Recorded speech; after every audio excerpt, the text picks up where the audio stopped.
أعوذ بالله من الشيطان الرجيم.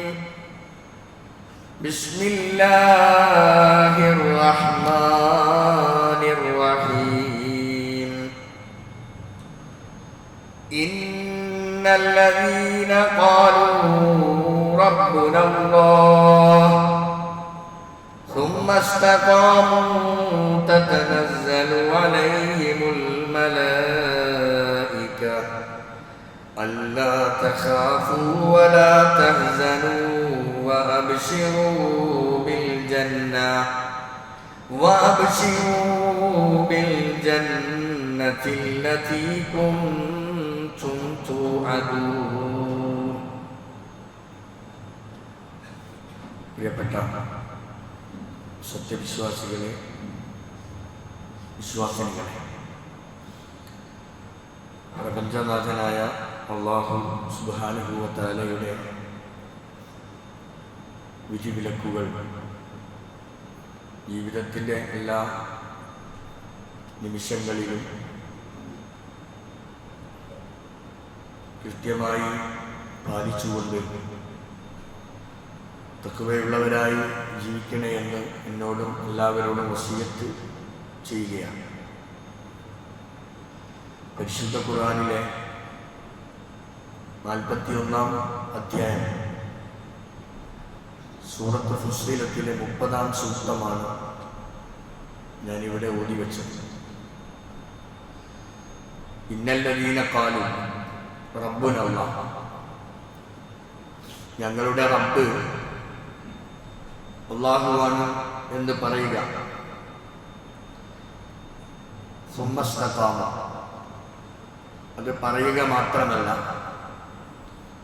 ഷഹാദത്തിലൂടെ നമ്മുടെ ജീവിതത്തെ മുഴുവനും ചിട്ടപ്പെടുത്തുക.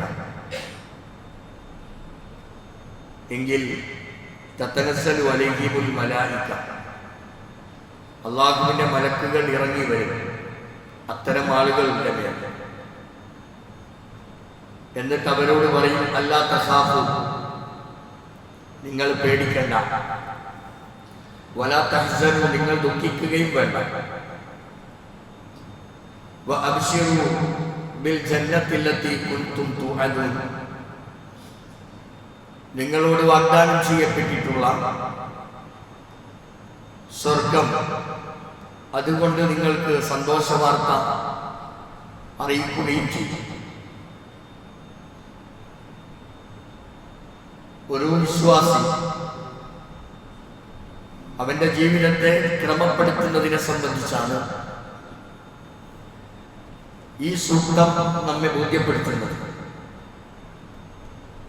സമസ്ത മേഖലകളിൽ നമ്മുടെ ജീവിതത്തിലെ എല്ലാ അവസ്ഥകളിലും കൃത്യമായി നിയമങ്ങൾക്ക് വിധേയമായി ജീവിക്കണം എന്ന സന്ദേശമാണ്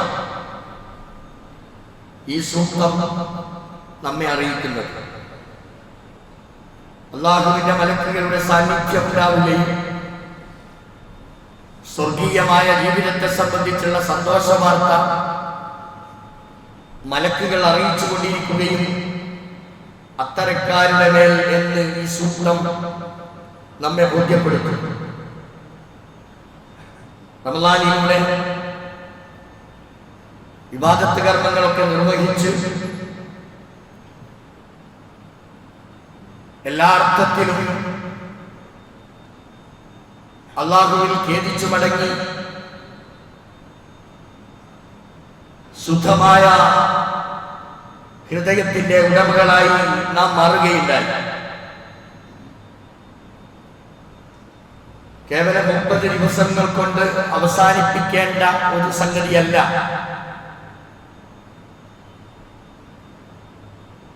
ഈ 30 ദിവസം കഴിഞ്ഞപ്പോൾ വീണ്ടും പഴയപടിയിലേക്ക് നാം പോകുന്നുണ്ടോ എന്നതിനെ കുറിച്ചുള്ള കൃത്യമായ ഒരു ചിന്തയും ആലോചനയും നമുക്ക് അനിവാര്യമാണ്. എന്തുമാത്രം ആവേശം നമ്മൾ കാണിച്ചിരുന്നുവോ ആ ആവേശം അങ്ങനെ തന്നെ കെട്ടടങ്ങിപ്പോകാതെ കൃത്യമായി നിലനിർത്തുന്ന വിശ്വാസികളായി നമ്മൾ മാറണം. അതിനെന്ത് വഴിയുണ്ട്? വീണ്ടും പഴയ പടിയിലേക്ക് തിരിഞ്ഞു നടക്കാതിരിക്കാൻ എന്തെല്ലാം വഴികളുണ്ട്? ഇതിനെന്തെല്ലാം മാർഗങ്ങളാണ് ഇസ്ലാം നിർദ്ദേശിച്ചിട്ടുള്ളത്? അതിലേറ്റവും പ്രധാനമായത് മാറണം എന്ന ചിന്തയാണ്. ഞാനും നിങ്ങളും ഈ സമൂഹത്തിലെ ഓരോ വ്യക്തിയും സ്വയമേ ഒരു തീരുമാനമെടുക്കണം, മാറണം എന്ന ചിന്ത. മാറിയേ മതിയാകും. സ്വയം മാറ്റത്തിന് വിധേയമാകാതെ സ്വയം വ്യക്തികൾ എന്നുള്ള നിലയിൽ ഓരോരുത്തരും മാറ്റത്തിന് വിധേയമാകാതെ ഒരു സമൂഹത്തിലെ പരിവർത്തനം സാധ്യമേ അല്ല. ഇന്നല്ലാഹ ലാ യുഗയ്യിറു മാ ബിഖൗമിൻ, അല്ലാഹു ഒരു സമുദായത്തെയും മാറ്റുകയില്ല. ഹത്താ യുഗയ്യിറു മാ ബി അൻഫുസിഹിം, ഓരോ വ്യക്തിയും മാറ്റത്തിന് വിധേയമാകാതെ ഇൻഡിവിജ്വലായി ഓരോരുത്തരും മാറാൻ തയ്യാറാകണം. ഉറച്ച തീരുമാനത്തോടു കൂടിയാണ് നമ്മൾ മുന്നോട്ട് പോകേണ്ടത്. കഴിഞ്ഞ ഒരു മാസം ഞാൻ എന്തുമാത്രം ത്യാഗം ചെയ്തുവോ ആ ത്യാഗപൂർണമായ ജീവിതത്തെ മുൻനിർത്തിക്കൊണ്ട് സ്വയം ഒരു മാറ്റത്തിന് വിധേയമായി ജീവിക്കുക എന്നതാണ് ഏതൊരു വിശ്വാസിയെ സംബന്ധിച്ചിടത്തോളം കരണീയമായിട്ടുള്ളത്. ഇത് തീർത്തും ഒരു പരിശീലനത്തിലൂടെ മാത്രമേ മാറാൻ കഴിയൂ. നമ്മൾ അങ്ങനെ ഒരു മാസം പരിശീലിച്ചെടുത്തതാണ്. ഒരു മാസം നമ്മൾ പരിശീലിച്ചെടുത്തുവെങ്കിൽ അത് പെട്ടെന്ന് ഒരു ദിവസം കൊണ്ട് പഴയ വഴിയിലേക്ക് അത് പോവാൻ പറ്റില്ല. അതിന് നമ്മുടെ ഉറച്ച തീരുമാനം അനിവാര്യമാണ്. കാരണം ഇതൊന്നും, നല്ല ശീലങ്ങളൊന്നും പെട്ടെന്ന് നമ്മളിലേക്ക് അങ്ങ് വന്നു ചേരുന്ന ഒരു കാര്യമല്ല. അത് നമ്മളുടെ പരിശീലനത്തിലൂടെ മാത്രം നേടിയെടുക്കാൻ കഴിയുന്ന ഒന്നാണ്. അതുമാത്രം പോരല്ലോ, ആത്മാർത്ഥമായ പ്രാർത്ഥനയും അതോടുകൂടെ നിലനിൽക്കണം. എങ്ങനെ? അല്ലാഹുവേ എന്റെ പാപങ്ങളെല്ലാം പൊറുത്തു തരണേ, എന്റെ പല തെറ്റുകളെല്ലാം അല്ലാഹുവേ എനിക്ക് പൊറുത്തു തരണേ. അല്ലാഹുമ്മ അൻസിനി, അല്ലാഹുവേ എനിക്ക് ഉന്മേഷം നൽകണേ. വജ്ബുർനി, അല്ലാഹുവേ എല്ലാവിധ ന്യൂനതകളിൽ നിന്നും എന്നെ രക്ഷപ്പെടുത്തുകയും ഏറ്റവും നല്ല ഒരു അവസ്ഥയിലേക്ക് റബ്ബേ എന്നെ മാറ്റിക്കൊണ്ടുവരണേ. വഹ്ദിനി ലിസ്വാലിഹിൽ അഖ്ലാഖ് വൽ അഅ്മാൽ, അല്ലാഹുവേ ഏറ്റവും നല്ല അമലുകൾ ചെയ്യാനും ഏറ്റവും നല്ല സ്വഭാവത്തിന്റെ ഉടമകളായി ജീവിക്കുവാനും അല്ലാഹുവേ എനിക്ക് വഴി നടത്തി എന്നെ ആ ഒരു രീതിയിലേക്ക് എനിക്ക് ഹിദായത്ത് നൽകണേ റബ്ബേ എന്ന് ആത്മാർത്ഥമായി പ്രാർത്ഥിക്കുകയും ചെയ്യേണ്ടതുണ്ട്. ഉറച്ച ഒരു തീരുമാനം നമ്മൾ എടുക്കുന്നതോടൊപ്പം അല്ലാഹുവിനോട് ആത്മാർത്ഥമായ പ്രാർത്ഥനയും കൂടി ചേരുമ്പോ തീർച്ചയായും അതിനൊരു മാറ്റം ഉണ്ടാകും എന്നതിൽ സംശയമില്ല. മാറണമെന്ന് പലരും പല ദുസ്വഭാവങ്ങളുടെയും അടിമകളായി പോയിട്ടുള്ള പലരും ഈ രാജ്യത്തുണ്ട്. പക്ഷേ അവരുടെയും മനസ്സ് പറയുന്നുണ്ട്, മന്ത്രിക്കുന്നുണ്ട്, എനിക്ക് മാറണം, ഞാൻ ചെയ്യുന്നത് വളരെ മോശമാണ്, വളരെ വൃത്തികെട്ട സ്വഭാവമാണ് എന്ന് സ്വയം തന്നെ ബോധ്യമാണ്. എന്നാൽ ആ സന്ദർഭത്തിൽ നമ്മൾ എടുക്കേണ്ട അതിയുറച്ച തീരുമാനം ഈ സ്വഭാവത്തിൽ നിന്ന് എനിക്ക് മാറണം എന്നതാണ്. അങ്ങനെ എടുക്കുന്ന തീരുമാനവും അതോടൊപ്പമുള്ള പ്രാർത്ഥനയും ആത്മാർത്ഥമായ പ്രാർത്ഥനയും കൂടി ചേരുമ്പോ അല്ലാഹു തീർച്ചയായും നേരായ ഒരു വഴിയിലൂടെ, സരണിയിലൂടെ, മാർഗത്തിലൂടെ അല്ലാഹു നമ്മെ വഴി നടത്തും എന്നതിൽ ഒരു സംശയവുമില്ല. റസൂലുള്ളാഹി സ്വല്ലല്ലാഹു അലൈഹി വസല്ലം യഖൂൽ, റസൂൽ സ്വല്ലല്ലാഹു അലൈഹി വസല്ലം ഇങ്ങനെ പറയുമായിരുന്നു, അല്ലാഹുവേ അഹ്സൻത ഖൽഖി, അല്ലാഹുവേ എനിക്ക് ഏറ്റവും നല്ല ഒരു സൃഷ്ടിപ്പാണല്ലോ നൽകിയിട്ടുള്ളത്. പറയുന്നത്. അതുകൊണ്ട്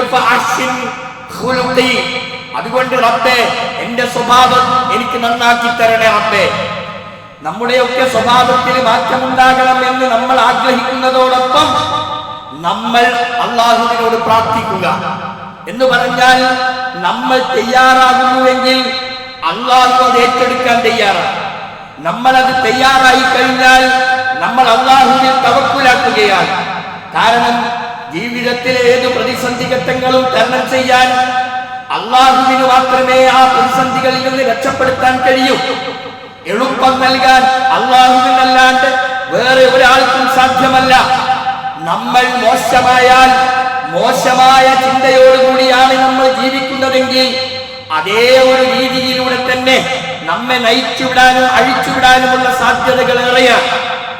അല്ലാഹു സുബ്ഹാനഹു വ തആല വളരെ കൃത്യമായ 2 മാർഗങ്ങൾ നമ്മുടെ മുമ്പിൽ കാണിച്ചു തന്നു.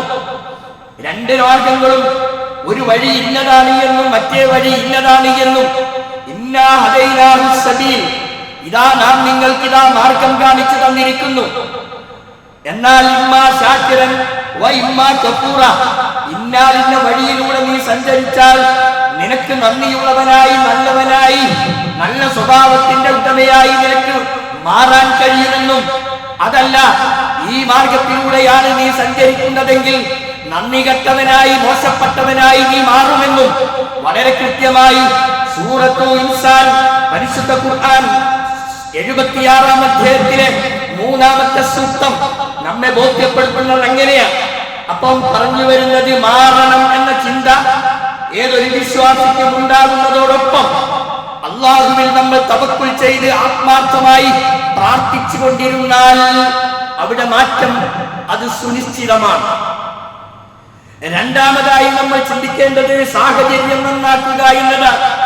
സാഹചര്യങ്ങളാണ് പലപ്പോഴും നമ്മെ പിഴപ്പിക്കുന്നത്, ഏതൊരാളെയും മോശമായ മാർഗത്തിലേക്ക് കൊണ്ടുചെന്നെത്തിക്കുന്നത്. അത് ലഹരിയാകട്ടെ, കൊലപാതകമാകട്ടെ, മറ്റേത് വിധത്തിലുള്ള തോന്നിവാസങ്ങളാകട്ടെ, ഇതിലേക്കൊക്കെയും മനുഷ്യനെ ചെന്നെത്തിക്കുന്നത് സാഹചര്യങ്ങളാണ്. ലഹരിക്കടിമപ്പെട്ട ഒരുത്തനെ വിളിച്ച് കാര്യങ്ങൾ ചോദിച്ചാൽ അവൻ പറയും, എന്റെ സാഹചര്യം അങ്ങനെയായിപ്പോയി, എന്റെ കുടുംബ പശ്ചാത്തലം അങ്ങനെയായിപ്പോയി, എന്റെ വ്യക്തി പ്രശ്നം അങ്ങനെയായിപ്പോയി. ഇത് കേവലം ഒരു വിലാപമായിട്ട് മാത്രമേ നമ്മൾ കാണേണ്ടതുള്ളൂ. ഈ സാഹചര്യത്തെ തടയാനുള്ള ശ്രമകരമായ ഒരു ജോലിയാണ് നമ്മൾ എടുക്കേണ്ടത്. എന്താണ് ആ ജോലി? ഇത്തരം സഭകളിൽ നമ്മൾ പങ്കെടുക്കരുത്. ഇത്തരം സാഹചര്യങ്ങൾ ഉള്ള സദസ്സുകളിൽ, പാർട്ടികളിൽ നമ്മൾ പങ്കെടുക്കരുത്. അത് എത്ര വലിയ ആൾക്കൂട്ടത്തിന്റെ പരിപാടിയാണെങ്കിലും അവിടെ ചെന്നെത്തിയാൽ വെറുക്കപ്പെട്ട ഒരു സദസ്സിലേക്കാണ് ഞാൻ പോകുന്നതെന്നും അത് സമൂഹത്തിൽ ഏറെ പ്രയാസങ്ങൾ ഉണ്ടാക്കുമെന്നും അതെന്റെ വ്യക്തി ജീവിതത്തിലും അത് കുടുംബ ജീവിതത്തിലും ഏറെ പ്രത്യാഘാതം ഉണ്ടാക്കുമെന്നും തോന്നുകയും അത്തരം സഭകളിലും സദസ്സുകളിലും പങ്കെടുക്കാതെ വിട്ടുനിൽക്കുകയും ചെയ്താൽ അവിടെയാണ് തന്റെ വിശ്വാസത്തിന്റെ കരുത്ത്, തന്റെ ആദർശത്തിന്റെ കരുത്ത്, ലാ ഇലാഹ ഇല്ലല്ലാഹ് എന്ന ആദർശത്തിന്റെ കരുത്ത് കൃത്യമായി ബോധ്യപ്പെടുത്തുന്നത് അവിടെയാണ്. നമുക്ക് സാഹചര്യങ്ങൾ പലപ്പോഴും നമ്മെ വഴിപിഴപ്പിക്കുന്നു എന്നതാണ്.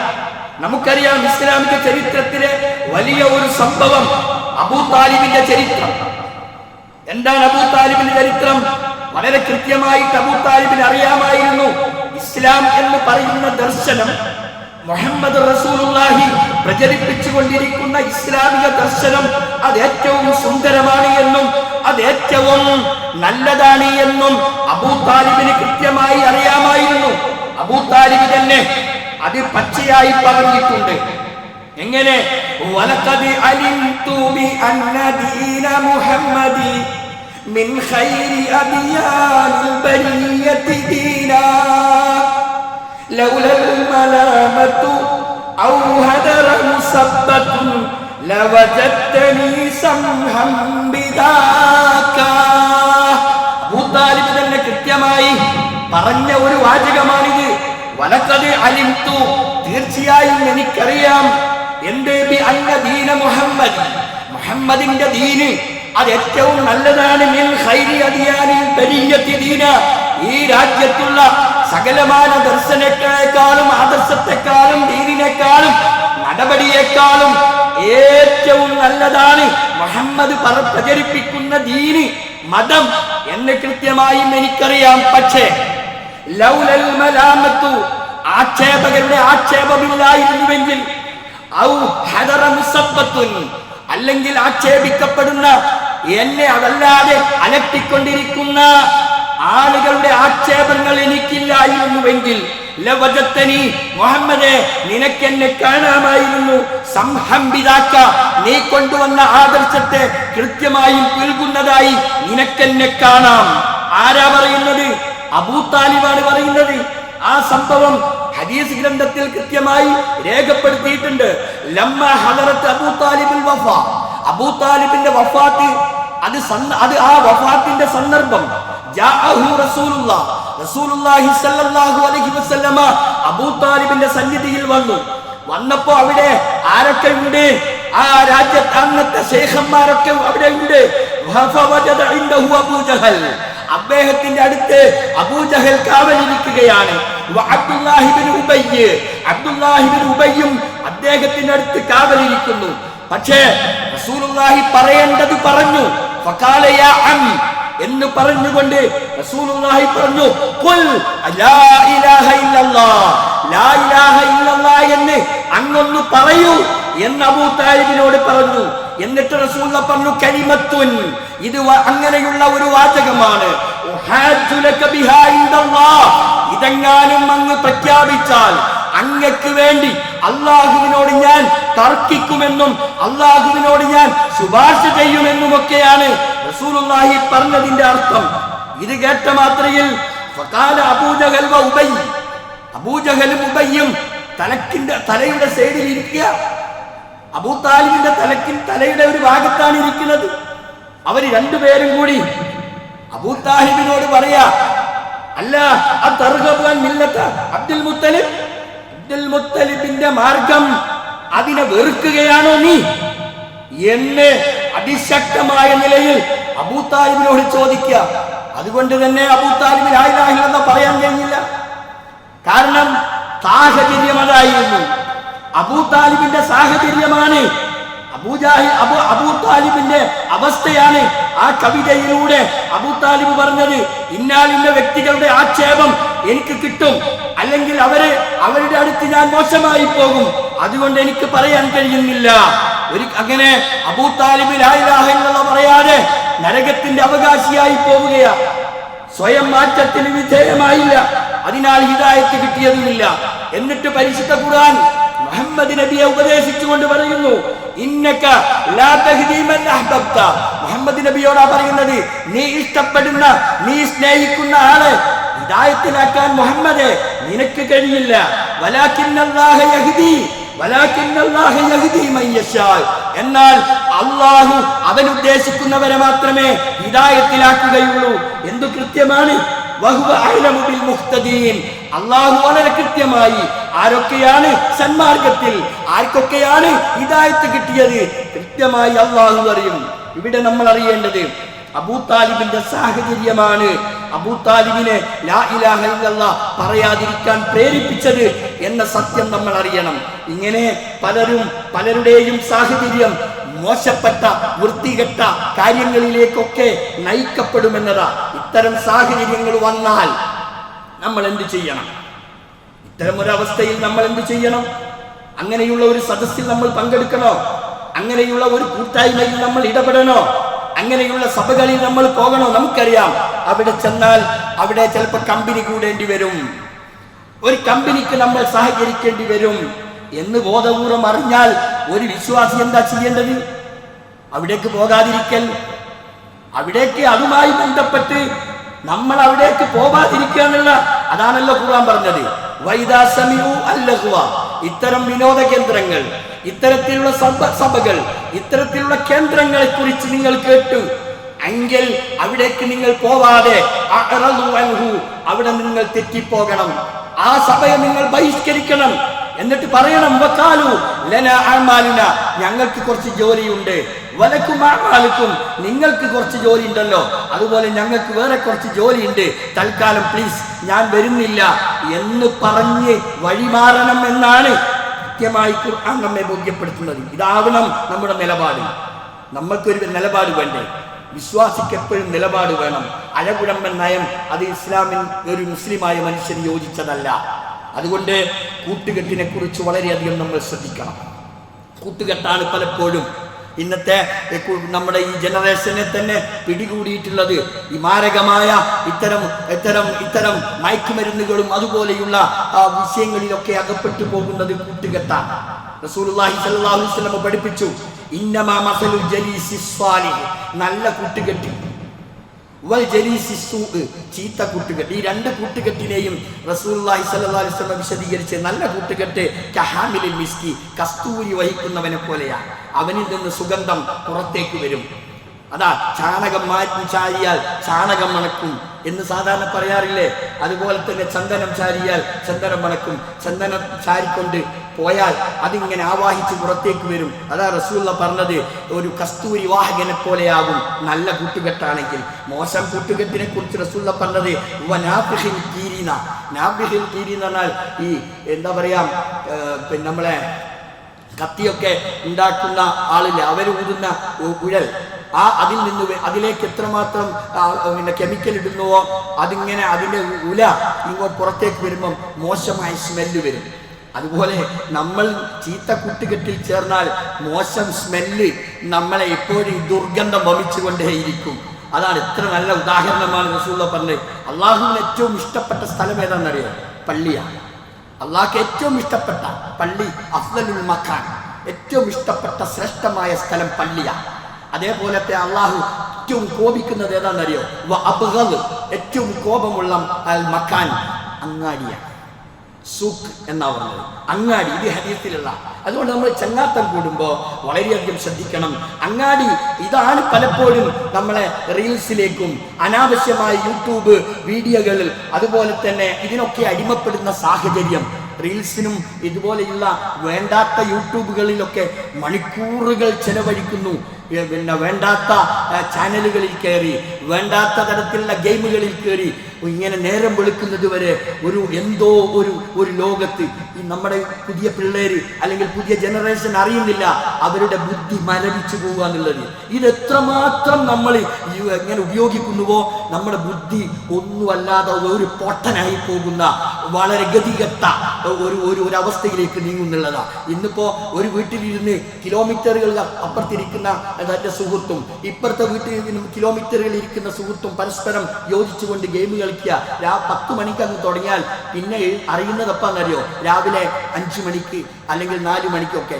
എന്നിട്ട് കിടന്നുറങ്ങിയിട്ട് വൈകുന്നേരം 4 മണിക്കും 5 മണിക്കോ എഴുന്നേൽക്കുന്ന അവസ്ഥകളാണ് നമ്മുടെ വീടുകളിലൊക്കെ ഉള്ളത്. ഇവിടെയാണ് നമ്മൾ നമ്മുടെ വ്യക്തിത്വത്തെ കുറിച്ച് അറിയേണ്ടത്.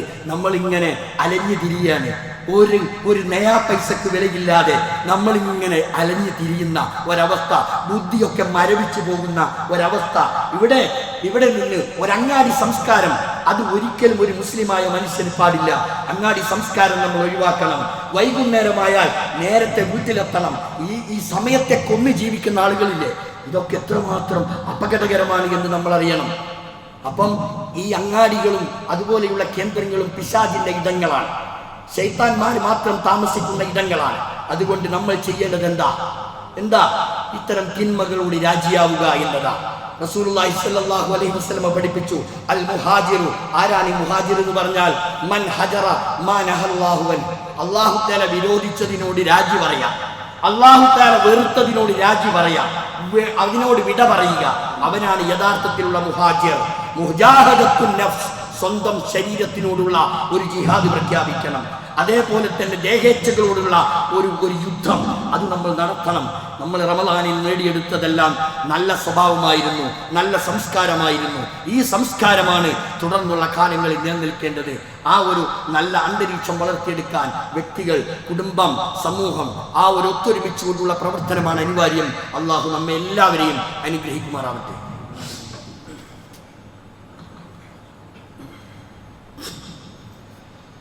അൽഹംദുലില്ലാഹി റബ്ബിൽ ആലമീൻ വസല്ലല്ലാഹു അലാ നബിയിൽ കരീം വഅലാ ആലിഹി വസഹ്ബിഹി അജ്മഈൻ. തഖ്വല്ലാഹ സാനിയം ബിതഖ്വല്ലാഹ്. പ്രിയപ്പെട്ട സഹോദരങ്ങളെ, അല്ലാഹുവിനെ സൂക്ഷിച്ച് തഖ്വയുള്ളവരായി ജീവിക്കണേ എന്ന് ഒരിക്കൽ കൂടി വസിയത്ത് ചെയ്യുകയാണ്, ഉപദേശിക്കുകയാണ്. ഏറെ നമ്മുടെ രാജ്യത്ത് ചർച്ച ചെയ്യപ്പെട്ടുകൊണ്ടിരിക്കുന്ന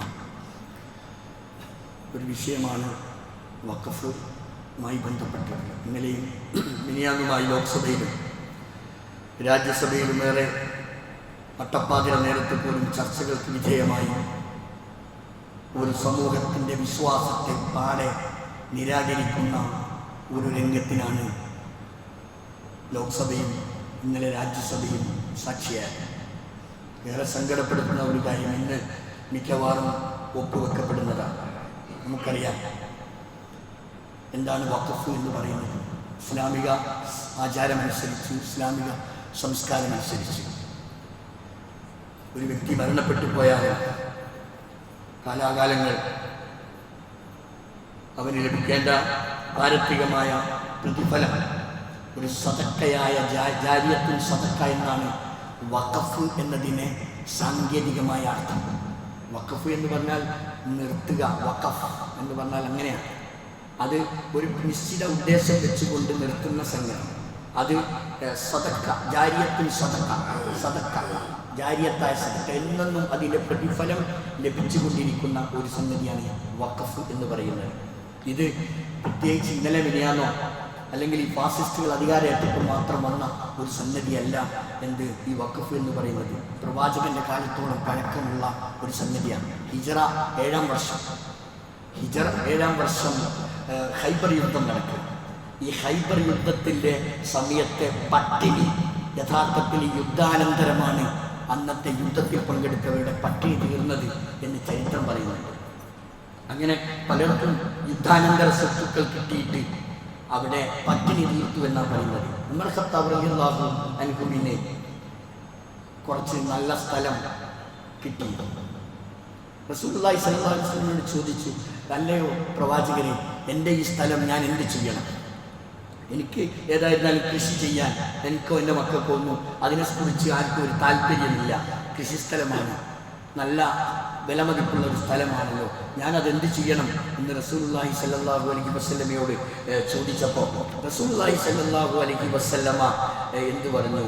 ഇതിനെ സംബന്ധിച്ച് വളരെ കൃത്യമായി, താങ്കൾ ഉദ്ദേശിക്കുന്നുവെങ്കിൽ ഈ വസ്തു ഈ നിലനിർത്തിക്കൊണ്ട് തന്നെ താങ്കൾക്ക് ധർമ്മം ചെയ്യാമല്ലോ എന്ന് പറഞ്ഞു റസൂലുള്ളാഹി. ഇതിവിടെ നിലനിന്നോട്ടെ, നിനക്ക് അതിൻ്റെ പ്രതിഫലം കിട്ടും, ആ ഒരു രീതി ഉണ്ടാകുമല്ലോ.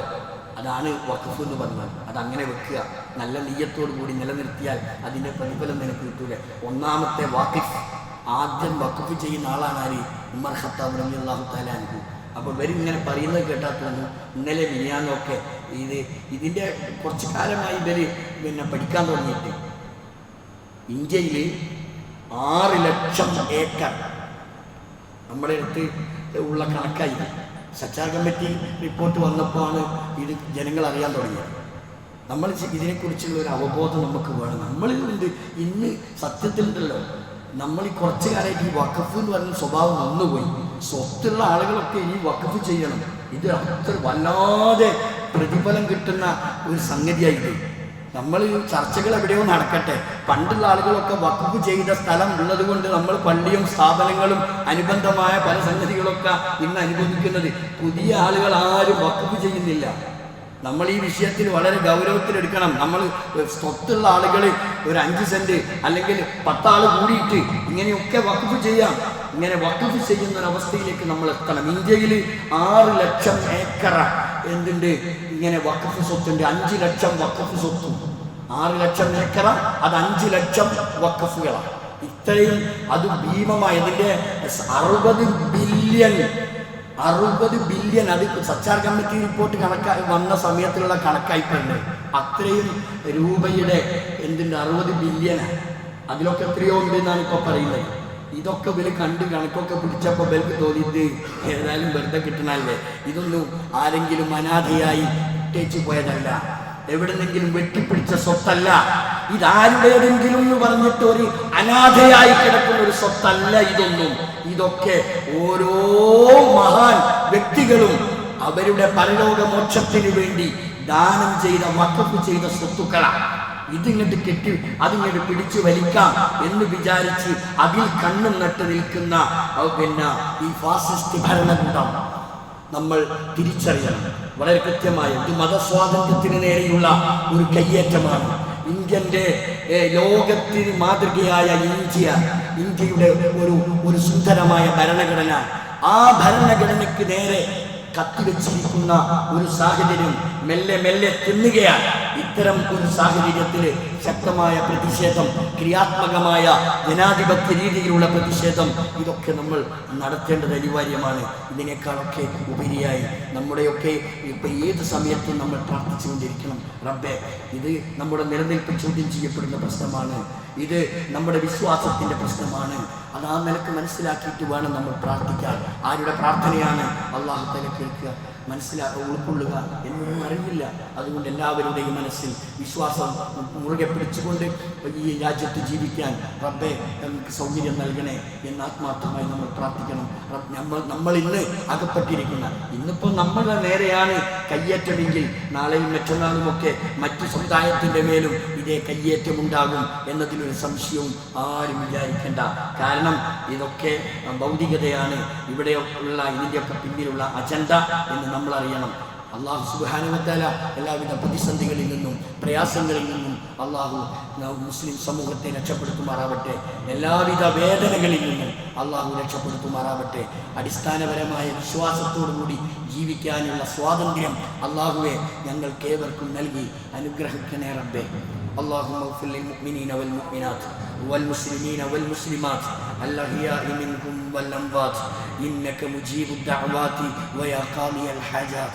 ربنا اغفر لنا ولإخواننا الذين سبقونا بالإيمان فلا تجعل في قلوبنا غلا للذين آمنوا ربنا إنك رؤوف رحيم. اللهم أجرنا من النار، اللهم أجرنا من النار، اللهم أجرنا من النار. اللهم أعز الإسلام والمسلمين، اللهم أعز الإسلام والمسلمين وأذل الشرك والمشركين. اللهم انصر المسلمين في العالم، اللهم انصر المسلمين في العالم. ربنا تقبل منا دعاءنا إنك أنت السميع العليم وتب علينا إنك أنت التواب الرحيم. ربنا آتنا في الدنيا حسنة وفي الآخرة حسنة وقنا عذاب النار.